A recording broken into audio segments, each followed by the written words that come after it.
नमस्कार मित्रों, आप सभी का हार्दिक स्वागत है। आप सभी को नवरात्रि की हार्दिक बधाई। आज हम नवरात्रि की कथा सुनेंगे। नवरात्र का शुभारंभ हो गया है। 9 दिन तक माता की पूजा की जाएगी। नवरात्र के पहले दिन मां शैलपुत्री की पूजा की जाती है। मां शैलपुत्री की पूजा में सफेद वस्त्र, सफेद फूल जरूर रखें। उनको सफेद रंग की मिठाई का भोग लगाएं। मां शैलपुत्री की पूजा करते समय उनके चरणों में गाय का घी अर्पित करना भी शुभ माना जाता है। मान्यता है कि ऐसा करने से मां शैलपुत्री सुख समृद्धि का वरदान देती हैं। पूजा के बाद मंत्र जाप और आरती जरूर करें। मां शैलपुत्री बैल की सवारी करती हैं और इनके माथे पर चंद्रमा सुशोभित होता है। माता शैलपुत्री को पर्वतराज हिमालय की बेटी माना गया है। मां को सफेद रंग से लगाव है। उनकी पूजा में सफेद फूल और मिष्ठान रखे जाते हैं। मां को देवी सती और पार्वती के नाम से भी जाना जाता है।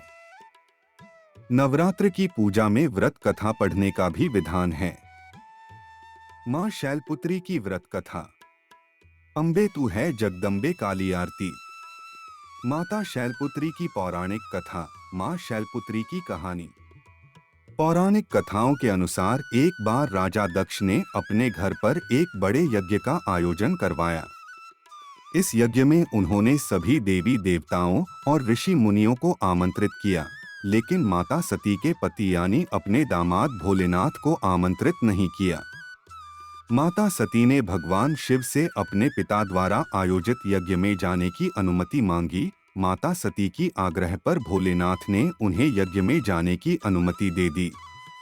जब माता सती यज्ञ में पहुंची तो उन्होंने देखा कि राजा दक्ष भगवान शिव के बारे में अपशब्द कह रहे थे। पति के इस अपमान को होते देख माता सती ने यज्ञ में कूदकर अपने प्राण त्याग दिए। यह समाचार सुन भगवान शिव ने अपने गणों को भेजकर दक्ष का यज्ञ पूरी तरह से विध्वंस करा दिया।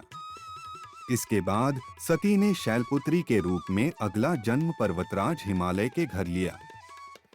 नमस्कार मित्रों, आप सभी का हार्दिक स्वागत है। आप सभी को नवरात्रि की हार्दिक बधाई। आज हम माता ब्रह्मचारिणी के बारे में कथा का श्रवण करेंगे। इस कथा को नवरात्रि में अवश्य सुनना चाहिए। जब मां ब्रह्मचारिणी देवी ने हिमालय के घर जन्म लिया था, तब नारद जी ने उन्हें उपदेश दिया था और उसके बाद से ही वो शिवजी को पति रूप में प्राप्त करना चाहती थीं, जिसके लिए उन्होंने घोर तपस्या की थी।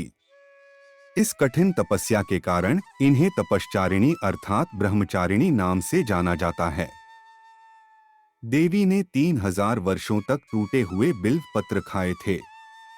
वे हर दुख सहकर भी शंकर जी की आराधना करती रहीं। इसके बाद तो उन्होंने बिल्व पत्र खाना भी छोड़ दिए। फिर कई हजार वर्षों तक उन्होंने निर्जल व निराहार रहकर तपस्या की। जब उन्होंने पत्तों को खाना छोड़ा तो उनका नाम अपर्णा पड़ गया। कठिन तपस्या के कारण देवी का शरीर एकदम क्षीण हो गया। देवता, ऋषि, सिद्धगण, मुनि सभी ने ब्रह्मचारिणी की तपस्या को अभूतपूर्व पुण्य कृत्य बताकर सराहना की। उन्होंने कहा कि हे देवी, आपकी तपस्या जरूर सफल होगी। मां ब्रह्मचारिणी देवी की कृपा से सर्वसिद्धि प्राप्त होती है। मां की आराधना करने वाले व्यक्ति का कठिन संघर्षों के समय में भी मन विचलित नहीं होता है। मां ब्रह्मचारिणी की आरती। जय अम्बे ब्रह्मचारिणी माता। जय चतुरानन प्रिय सुखदाता। ब्रह्मा जी के मन भाती हो, ज्ञान सभी को सिखलाती हो। ब्रह्मा मंत्र है जाप तुम्हारा, जिसको जपे सकल संसारा। जय गायत्री वेद की माता, जो मन निस दिन तुम्हें ध्याता। कमी कोई रहने न पाए, कोई भी दुख सहने न पाए। उसकी विरती रहे ठिकाने, जो तेरी महिमा को जाने।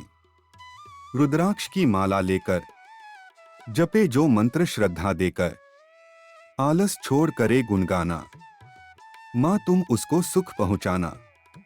ब्रह्मचारिणी तेरो नाम, पूर्ण करो सब मेरे काम। भक्त तेरे चरणों का पुजारी, रखना लाज मेरी महतारी। नमस्कार मित्रों, आप सभी का हार्दिक स्वागत है। आप सभी को नवरात्रि की हार्दिक बधाई। तो चलिए आज हम मां चंद्रघंटा का कथा का श्रवण करेंगे। व्रत कथा। चिरकाल में महिषासुर नामक असुर का आतंक बढ़ गया था। उसके आतंक से तीनों लोक में हाहाकार मच गया था। भगवान द्वारा प्रदत्त अतुल बल से महिषासुर बहुत शक्तिशाली बन गया था। वह शक्ति का दुरुपयोग कर स्वर्ग पर अपना आधिपत्य जमाना चाह रहा था। इस प्रयास में वह लगभग सफल भी हो गया था। उस समय स्वर्ग के देवता भयभीत हो उठे। स्वयं स्वर्ग इंद्र नरेश भी चिंतित हो उठे। महिषासुर स्वर्ग का सिंहासन पाना चाहता था। उस समय सभी देवता ब्रह्मा जी के पास गए और उनसे सहायता मांगी। ब्रह्मा जी बोले, वर्तमान समय में तो महिषासुर को परास्त करना आसान नहीं है। इसके लिए हम सभी को महादेव के शरण में जाना पड़ेगा। उस समय सभी देवता सबसे पहले जगत के पालनहार भगवान विष्णु के पास गए और उनसे सहमति लेकर सभी महादेव के पास कैलाश पहुंचे। स्वर्ग नरेश इंद्र ने आप बीती महादेव को सुनाई। स्वर्ग नरेश इंद्र की बात सुन महादेव क्रोधित होकर बोले, महिषासुर अपने बल का गलत तरीके से प्रयोग कर रहा है। इसके लिए उसे अवश्य दंड मिलेगा। उस समय भगवान विष्णु और ब्रह्मा जी भी क्रोधित हो उठे और उनके क्रोध से एक तेज प्रकट हुई। यह तेज यानी ऊर्जा उनके मुख से प्रकट हुई। इसी ऊर्जा से एक देवी प्रकट हुई। उस समय भगवान शिव ने देवी मां को अपना त्रिशूल दिया। भगवान विष्णु ने अपना सुदर्शन चक्र दिया। स्वर्ग नरेश इंद्र ने घंटा प्रदान किया। इस प्रकार सभी देवताओं ने देवी मां को अपने अस्त्र शस्त्र दिए।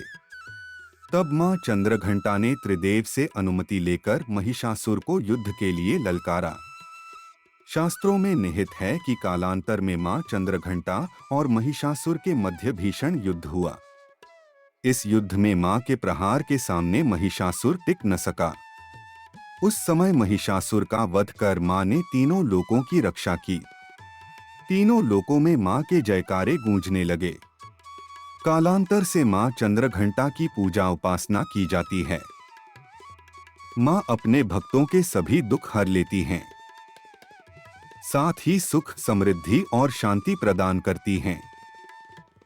आठ साधक श्रद्धा भाव से शारदीय नवरात्रि के तीसरे दिन मां चंद्रघंटा की उपासना करते हैं। नमस्कार मित्रों, आप सभी का हार्दिक स्वागत है। आज हम नवरात्रि के चौथ कथा का श्रवण करेंगे। सनातन शास्त्रों में निहित है कि चिरकाल में त्रिदेव ने सृष्टि की रचना करने की कल्पना की। उस समय समस्त ब्रह्मांड में अंधेरा छाया हुआ था। पूरा ब्रह्मांड स्तब्ध था। इसमें न कोई राग न कोई ध्वनि थी। केवल सन्नाटा पसरा हुआ था। उस समय त्रिदेव ने जगत जननी आदिशक्ति मां दुर्गा से सहायता ली। जगत जननी आदिशक्ति मां दुर्गा के चौथे स्वरूप मां कुष्मांडा ने तत्क्षण ब्रह्मांड की रचना की। कहते हैं कि ब्रह्मांड की रचना मां कुष्मांडा ने अपनी मंद मुस्कान से की। मां के मुख मंडल पर फैली मंद मुस्कान से समस्त ब्रह्मांड प्रकाशवान हो उठा। ब्रह्मांड की रचना अपनी मुस्कान से करने के चलते जगत जननी आदिशक्ति को मां कुष्मांडा कहा गया है। मां की महिमा निराली है। मां का निवास स्थान सूर्य लोक है।